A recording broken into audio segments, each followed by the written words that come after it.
Queridos irmãos e irmãs aqui presentes, quero também saudar aqueles que nos acompanham pela Rádio 9 de Julho e pela Rede Vida de televisão. Há uma banda de rock brasileiro, os Titãs, e eles têm uma música que faz duas perguntas. Você tem fome de quê?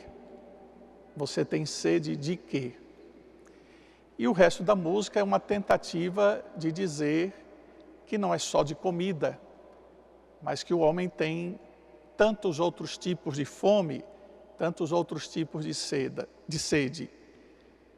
Pena que eles não leram o Evangelho de hoje para acrescentar algo que é muito mais do que diversão e arte. Mas vamos lá. Vamos pedir que o Evangelho nos ofereça a resposta. Você tem fome de quê? Você tem sede de quê? Desde o domingo passado, nós estamos acompanhando um longo e belíssimo discurso de Jesus sobre o pão da vida. O Evangelho de hoje, ele é uma continuação do Evangelho do domingo passado. Se vocês lembram, o domingo passado, Jesus realiza a multiplicação dos pães e no final ele foge da multidão que queria aclamá-lo como rei. Uma visão triunfalista. E Jesus se recusa e foge da multidão. Mas não adiantou muito, porque aquela multidão ficou tão fascinada pelo pão que Jesus havia multiplicado e saciado a fome deles, que eles deram um jeito de encontrar Jesus. E como Jesus tinha passado para o outro lado do Mar da Galileia, eles também foram atrás de Jesus. Todos fascinados por aquele grande sinal que Jesus realizou com 5 pães e 2 peixes, dando comida para todos e ainda sobrando. O problema é que quando essa multidão chega e vai ao encontro de Jesus, Jesus censura essa procura, porque na verdade eles não prestaram atenção no verdadeiro sinal, que não era somente o fato de multiplicar os pães, mas Jesus com aquela multiplicação, ele estava se revelando, autorrevelando-se como o pastor de Israel, o esperado pastor de Israel, como está lá no Salmo 22 do bom pastor. Ele conduz o rebanho às verdes pastagens para lhe oferecer alimento. E é esta cena que nós temos na multiplicação dos pães. Quem o procurava agora, depois de ele ter saciado a fome, eram justamente aqueles que queriam continuar ganhando esse benefício de ter saciado a sua fome física a todo instante e a todo momento. Comer pão novamente. Afinal de contas, quem se alimenta do pão, da comida, de passado um tempo, sentirá fome novamente. Só que, como eu estava dizendo, Jesus percebeu que eles não tiveram capacidade de alcançar a novidade do que eles estavam vendo. E o que mostra que eles não conseguiram fazer isso foi quando eles, se dirigindo a Jesus, eles fazem o pedido. Que sinal realizas? Que obras fazes para que nós possamos crer em vós? É interessante isso, né? Eles já tinham visto o sinal, mas agora queriam ver mais um sinal. E como se não tivesse compreendido o primeiro, agora pede a Jesus mais um. Também essa é a nossa tentação. Talvez muitos aqui, no momento de crise de fé, tenhamos pedido a Deus que Ele realizasse um milagre para que nós pudéssemos crer nele.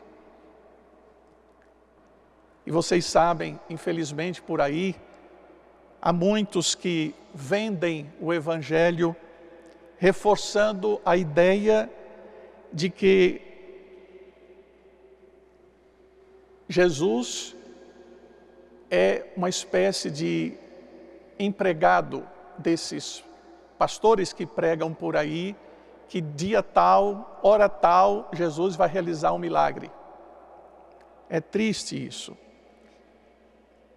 Se comportam como se fossem empresários de Jesus, dizendo, ele vai fazer isso, neste horário, neste lugar, aqui e agora. Na verdade, o que Jesus deseja é justamente o que eles não conseguem entender.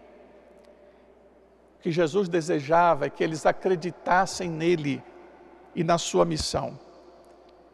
Os judeus, eles sempre foram acostumados a agradar a Deus, fazendo coisas para Deus.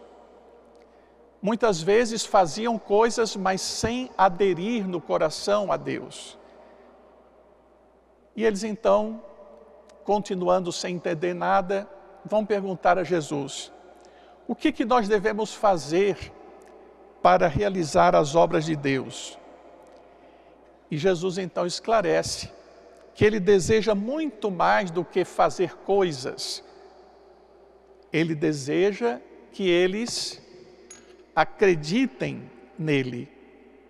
Se para o judeu cumprir a lei de Moisés, fazer as coisas, obedecer os mandamentos, era um sinal de fé, Jesus agora ensina que o mais importante não é fazer coisas, mas crer e amá-lo. Crer nele e amar a ele.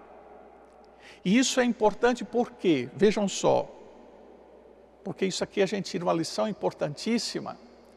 Nós podemos fazer muitas coisas, mas sem o verdadeiro amor a Cristo, isso não tem valor, ao menos para nós cristãos. Podemos até nos engajar em campanhas a favor dessa ou daquela causa, mas se não for por amor a Cristo, isso também não tem serventia nenhuma. Podemos ser qualquer pessoa, mesmo que não crê, faz filantropia. O desafio aumenta ainda mais quando eles indagam a Jesus, recordando que quando seus antepassados estavam lá no deserto, o povo de Israel estava no deserto fugindo do exílio no Egito, Moisés lhes deu de comer o maná que caiu do céu. Nós vimos isso na primeira leitura de hoje. No momento de crise, durante a travessia do deserto, que durou 40 anos, o povo, diz a leitura, murmurou contra Deus. Começou a reclamar de Deus porque estava com fome. E olha só, uma murmuração que era extremamente complicada, porque diziam assim, melhor seria quando a gente estava lá no Egito, apesar de escravos, mas pelo menos tinha carne e pão. Conversa mole. A escravidão no Egito não garantia essas coisas todas, eles sofreram muito. Mas eles estavam agora famintos e queriam saber se Deus tinha trazido eles para o deserto para morrerem de fome. Eles estavam ali comparando, no caso, os judeus que conversaram com Jesus, comparando Jesus a Moisés. E de fato, Jesus é o novo Moisés, que faz o povo atravessar agora para a libertação. Mas Jesus é mais do que Moisés. Moisés deu o pão do deserto. Jesus alimentou a multidão. Jesus aproveita aquela má interpretação dos sinais para corrigir os seus apóstolos, seus discípulos. Primeira coisa que Jesus corrige, ele diz, em verdade vos digo. Isso quer dizer, corrijam essa forma de pensar. Primeira coisa, quem deu o pão lá no deserto não foi Moisés, mas foi o Pai do céu. Segunda coisa, o pão que caiu do céu, que Moisés pediu a Deus e que Deus enviou, era um pão que matava a fome biológica. E claro, vejam, Deus não é insensível à fome, muito pelo contrário. No domingo passado, Jesus multiplicou os pães para matar a fome das pessoas. Nenhum problema nisso. Mas não basta pensar no pão que mata a fome biológica. Um pão que mata a fome, mas não consegue, por exemplo, dar um sentido para a vida. Por isso Jesus faz uma declaração importantíssima. Somente agora, naquele instante, o Pai estava oferecendo o verdadeiro pão do céu. O pão que dá vida ao mundo. E Jesus diz, não foi Moisés não deu este pão, é meu Pai que vos dá. E diante dessa revelação, os judeus ficam admirados. E assim como naquela história da samaritana, que vocês devem lembrar, quando ela diz, então Senhor, me dá desta água, para eu não precisar vir mais aqui. Os judeus admirados perguntam, dai-nos Senhor então deste pão. E aí chegamos ao ponto culminante da revelação que Jesus faria aos seus discípulos. Eu sou o pão da vida. Quem vem a mim não terá mais fome. E quem crê em mim nunca mais terá sede. Aí, meus irmãos, vejam, aí está algo que jamais foi dito. Jesus então se auto-anuncia como o pão da vida. A vida com V maiúsculo, uma vida com sentido. E mais do que isso, uma vida com futuro.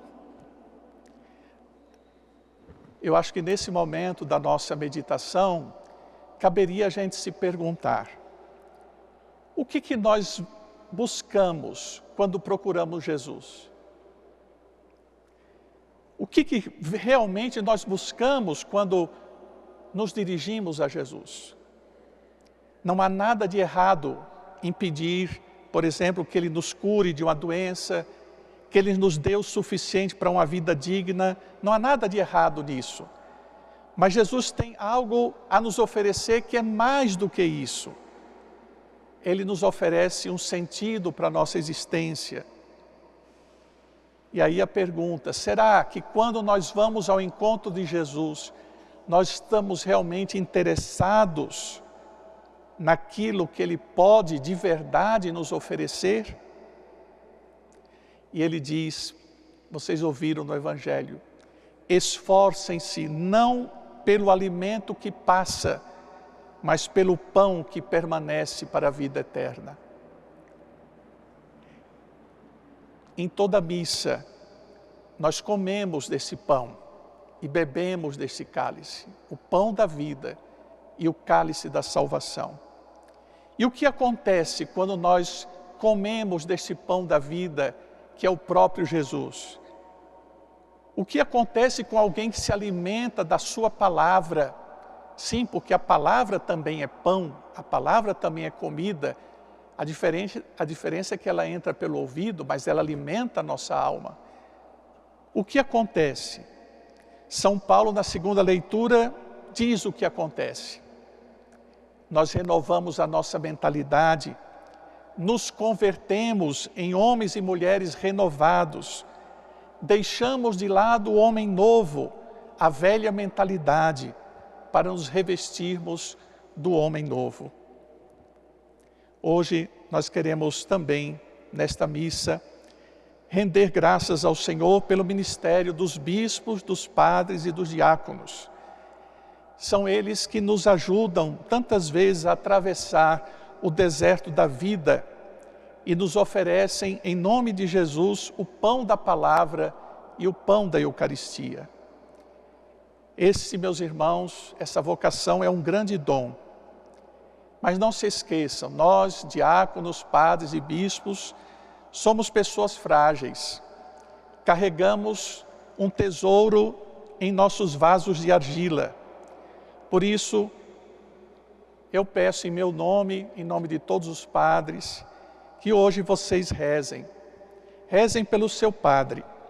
Reze por aquele padre que lhe batizou, aquele que lhe deu a primeira comunhão, reze pelo bispo que lhe crismou, reze sobretudo por aquele ministro que lhe fez amar Jesus e amar o seu projeto.